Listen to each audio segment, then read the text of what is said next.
We're back in action after another week of another productive week, like I say, in the shop. I was a little down for the count this week. I had a little bit of a cold, and my 3-year-old daughter was at a daycare, so I want to spend some time with her. So anyway, in the shop, we kept cracking. John's 68 Camaro is hitting the streets. We got some really bad rain yesterday and early today, so we weren't able to get it out on the road this week, but the hood's going on it, and we'll start getting some miles on it probably next week. Start getting some good street miles on it. Should drive real nice. Jeff's LS swap is pretty much coming to a close for the most part. The exhaust is connected, just needs to be final welded. We got the dual snorkel black air cleaner. Jeff wanted that just mundane small block look, so it's got that killer black dual snorkel air cleaner. So we should be starting up hopefully next week. As soon as we get a drive shaft is what Matt says. So next week we should.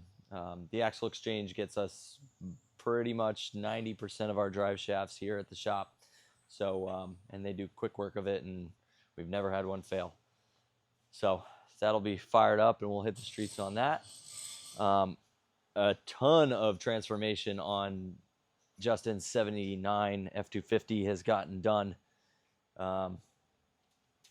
You can see the inner fenders are repowder coated. They're all ready to go. The body is back down, or the cab, I should say, is back down on the frame.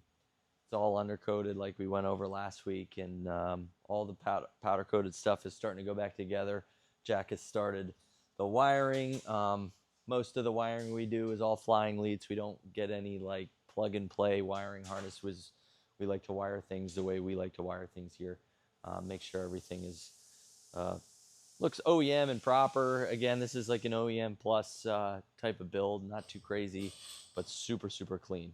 So this thing has come a long way in a short amount of time. I think we started it about a week and a half ago, or a month and a half ago, not a week. This isn't overhauling. Over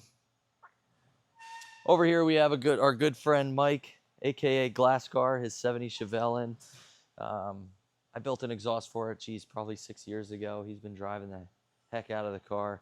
However, the headlights were never great. He had some just T4 stock units, basically candles in there. So we just replaced them with a set of Holley Retro Brights. They look nice and stock. They have the factory fluting, but they're nice, bright 5000K LEDs. And we set them up so that all 4 lights are high and low. These cars from the factory, the outer bulb would have been a low beam on both sides, and then the high beams, all 4 come on. So now he'll have all 4 low and high beams, so he's really going to be able to see at night now. It's powered by a GM 572 crate motor. He's got, probably 12,000 miles on this thing. I mean, he really drives the heck out of it. It's got a 5-speed trans in it. It's carbureted. We dynoed it a few years ago. It makes, I think it made 602, just over 600 to the tire. NA. Get in it, start it, drive it. He hits the turnpike. He goes down the shore all the time with this down in, I think, Point Pleasant. So if you ever see this thing out on the highway, give Mikey a shout. This car was built by Long Valley Auto Body. It's actually the first shop that I ever worked at. They did a beautiful restoration on it many moons ago, and it's holding up. It still holds up, like some would say. Oh, Steve's 87 F-150 hit the dyno this week. Runs great. It made a little over 300 to the tire. It makes like 400 foot-pounds. Like I said, it's got an F or a 429 in it, so it's tons of torque. Great torque monster. So now that she's running, the exhaust sounds good that I made, and we'll clean her up and we'll start hitting the road pretty soon. I guess we probably don't have to worry about driving this one in the rain. That's the nice thing about a patina truck, is that you don't have to worry about having a perfectly clean truck ruined by some rain. She's ready to rock. We also got the poverty caps that Steve wanted installed onto the Detroit steel wheels. Gives it a killer look. Really nice, I guess, poverty look.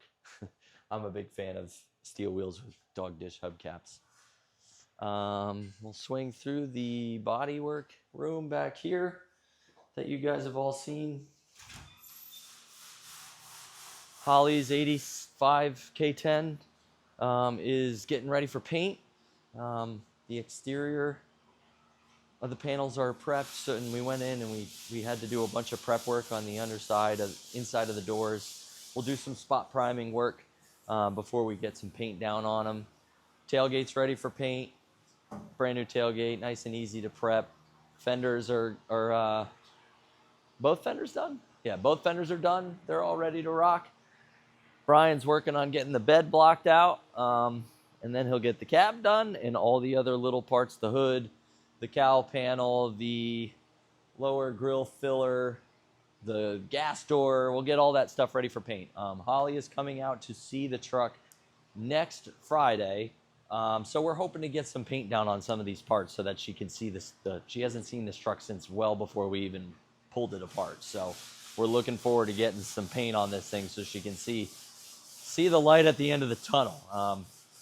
This is having a project painted is not cheap, especially to the standards that we like to take them. So it's very exciting for a customer to come out and see their project in person with a final finish on it. So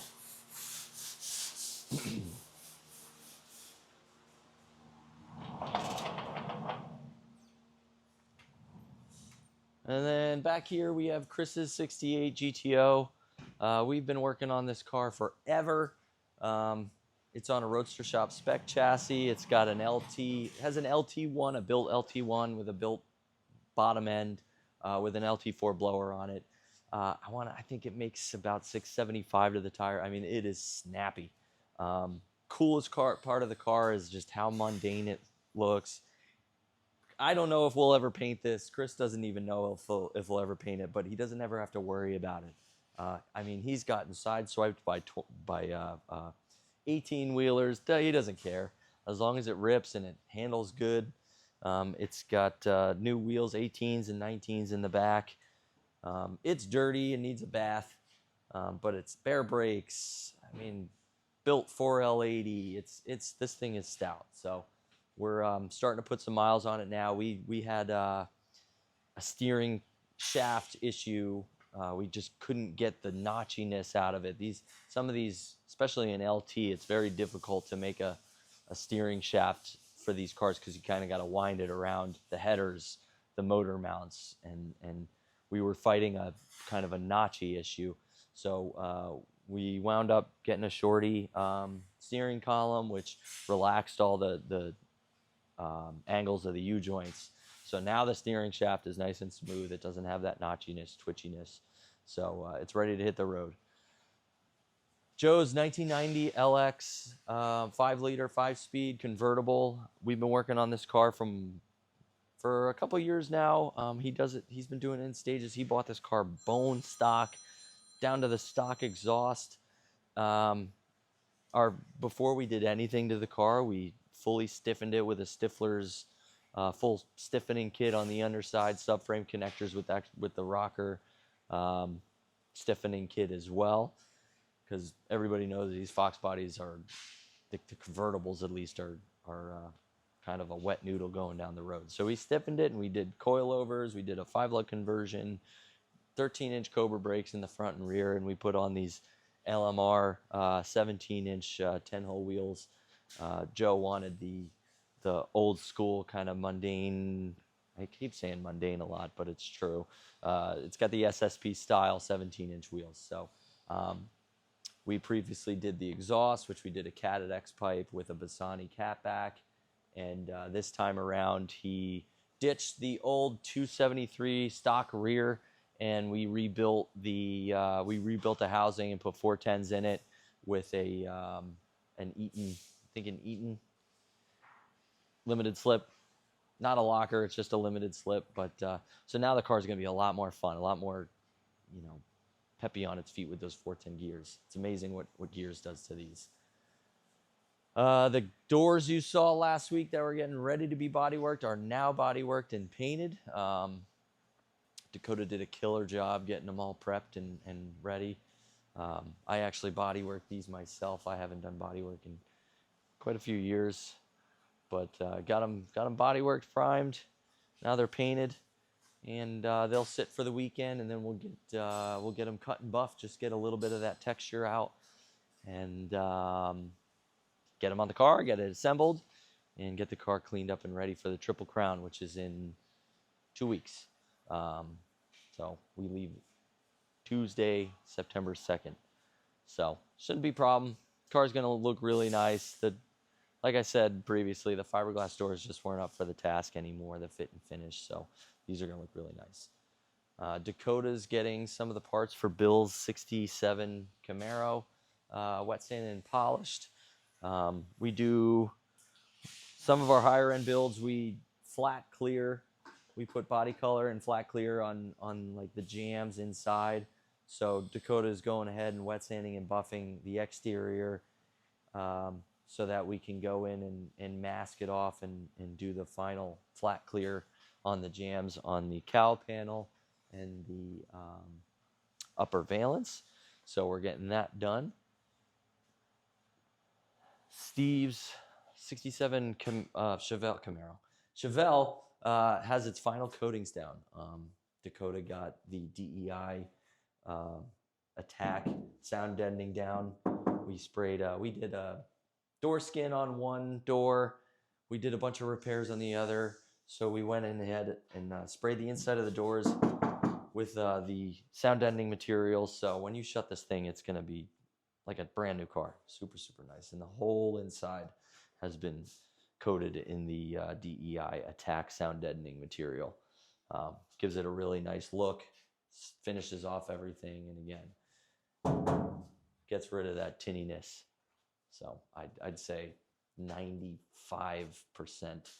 or more of this car is coated in something. There really wasn't anything we didn't, no stone unturned is what they say, I think. So next up for Steve's car will be to cut and buff the body before it goes down on the chassis. The OBS, Chad has been working on getting the tubs installed. The inner bed sides are completely welded. The metal finished where we plug welded in up in the bed rail. We wanted to keep the stock looking bed rail up here, so we kept the factory. We didn't do any crazy butt welds up here. He's just working on getting a flange in for around the aftermarket tubs, and then we'll start adding to the flange here and continuing on this.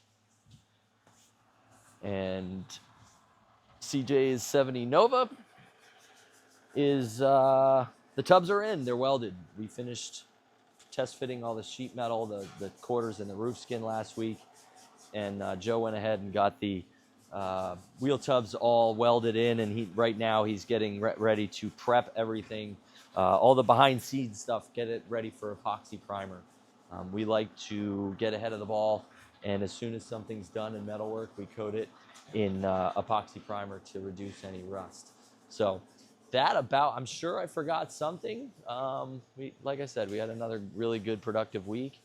But if you want, like I said last week, if you want to know anything about a specific project in the shop, let me know. And if you want your project on this week in the shop, I did miss something.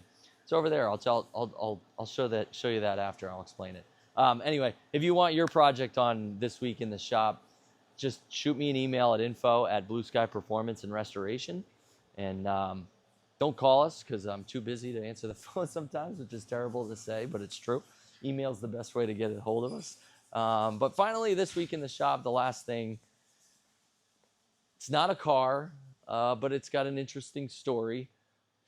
This is an old Chinese phone booth from, I think, I could be wrong, from San Francisco that dates back to the 70s.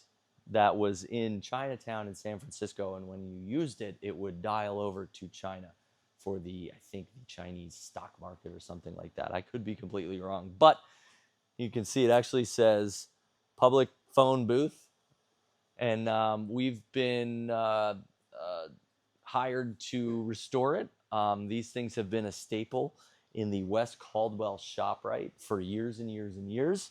They're showing their age, so they're actually building a new ShopRite in West Caldwell, and they want us to repaint it. So we're going to repaint it gold, and I'll throw a cutaway of the 3D scanning we had done by Tyler at Reversion Raceworks, where he actually scanned the tops, which had this very oriental top, traditional Chinese roof structure. It looks straight out of China. It's super, super cool. So we're restoring it. We're going to redo the lighting inside. But now it's going to be an ATM phone booth, ATM booth. So the ATM or the ShopRite in West Caldwell, New Jersey is going to have ATMs in these now. So Nick got them all prepped up. We have another one outside that's got to come in. We'll get that prepped up. We got a gold color that that's gonna match really well. So something just a little bit different. It's not something we normally take on, but sometimes we get some neat projects knocking on our doors. So again, let me know in the comments if you want to know anything specific about any project you saw, and any questions, comments. Like and subscribe, and we'll see you next week.